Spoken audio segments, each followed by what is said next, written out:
கர்த்தருக்கு ஸ்தோத்திரம் உண்டாவதாக. Glory to be to Jesus. இன்பங்களை பற்றி டாப்பிக்கே. இப்போது சிலவற்றை பார்ப்போம். நிறைய இருக்குது, நிறைய இன்பங்கள். இதுக்காக இன்பங்கள், ஏன் இன்பங்கள்? நம்ம நீங்கள் வசனத்தை நல்லா கோட் பண்ணிக்கோங்க, உள்ளே போய் பாருங்கள். நான் அந்த இதை மட்டும் சொல்கிறேன், சரியா? இன்பங்கள் டாப்பிக்கில் நம்பர் 1, வேலை செய்கிறவர்களின் நித்திரை இன்பமாக இருக்கும். வேலை செய்யாதவர்கள் நித்திரை இன்பமாக இருக்காது. ரொம்ப கடின உழைப்பாக கஷ்டப்பட்டு வேலை செய்யணும்னா நல்லா நைட்டெல்லாம் இன்பமாக தூங்குவோம். ஆனால் பணம் வச்சுருக்க என்ன செய்ய முடியாது, அவனால் நித்திரையை செய்ய முடியாது. இதுக்காக பிரசங்கி 5:12 சொல்லப்பட்டிருக்குது. பிரசங்கி 5:12. வெளிச்சம்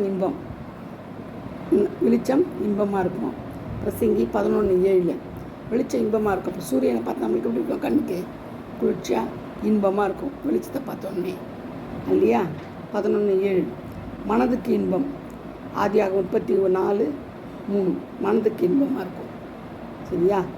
தீனாலை பற்றி சொல்லப்பட்டிருக்கோம், நீங்கள் அதை படித்து பாருங்கள். பேரின்பம். சங்கீதம் 16:11. பேரின்பம் வரும் நமக்கு. புல்பத்தைகளின் இன்பம். அந்த இடத்துல போட்டிருக்குது. யோபு 21:33. புல்பத்தைகள் பார்த்தோன்னே என்ன செய்யும்? இன்பமாக இருக்கும். பார்வைக்கு இன்பம். ஆதியாகமம் 3:6. பார்க்கறதுக்கு தான் அது இன்பமாக இருக்கும், இல்லையா?